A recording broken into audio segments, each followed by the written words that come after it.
Hello everybody, my name is Kevin Smith and today is Wednesday, January 14th, 2015 and this is Kev Thinking Out Loud. Today I want to talk to you about the recent change in the price of oil as it heads down. Right now it's somewhere around $45 a barrel, and it's having some effect on, well, we're seeing it in the news, some of the negative effects that are happening both in Canada and around the world.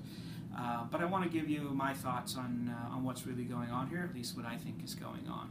So obviously from a Canadian perspective, it's more worrying than, there's more to consider anyways than if we were sitting as Americans in the US or Germans in Germany or Japanese people in Japan.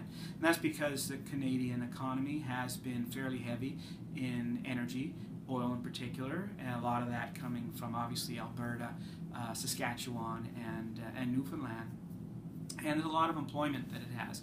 Also a lot of oil services jobs that are affected, potentially affected as the price comes down. So we're seeing that in negative press over the last few weeks. Also, we can see in the global economy also the stock markets are showing some difficulty as the price of oil comes down, and that also has some of the same factors, being that the energy sector is a fairly big one worldwide, although it's much smaller as a percentage of the U.S. economy than it is in the Canadian economy.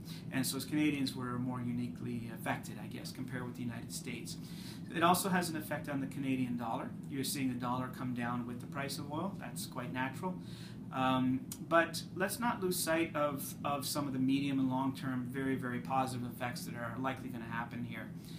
Because what's bad for energy producers is in the price coming down could be very, very good for consumers worldwide. And just about everybody around the world is a consumer of oil or oil products in one form or fashion. So you can think of it, all the money that's being saved at the pumps in home heating oil, not just here, but in Europe, in Japan.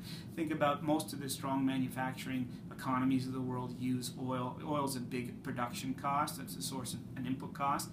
Having that go down makes it easier for those businesses. We can expect a shift in consumption as well, probably as the consumer has more discretionary cash flow with less money going into oil and energy. So it's hard to imagine how cheap oil prices ends up being a net negative, at least for me. I can't see how that ends up as a net negative for all of us if you think out, a year, 5 years, or 10 years from now.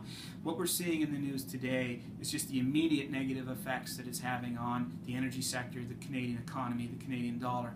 And in time, I expect we're going to hear some of the positive effects, which take longer to take happen.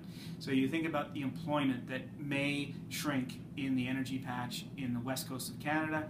Those jobs, those units of labor are going to turn to other areas of Canada potentially where things are much better with lower energy prices, such as manufacturing in Ontario, Quebec, and the export industries in the Maritimes as well as British Columbia. So there are periods in our history where energy was not the dominant sector. As late as the 1990s, it swung towards new economy and technology stocks, and oil was relatively small.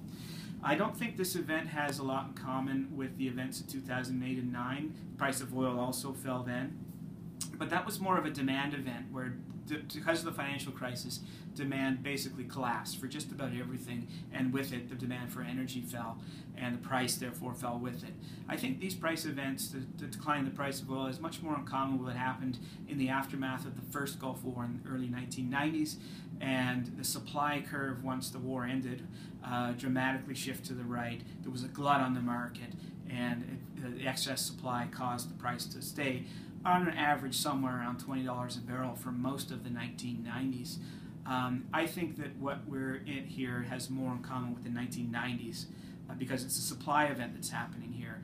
A glut due to excess supply coming out of Saudi Arabia and the increased production in North America due to fracking and sideways drilling. So that's what I have to say about that. I think we should view it in Canada with some patience and see that there are an enormous amount of positives that can come from this. It's just that it's going to take a little more time than the negatives that we see, which are going to be more imminent if the price stays low, which I expect that it will. Thank you very much, and thanks for tuning in, and looking forward forward to seeing you throughout 2015. Take care.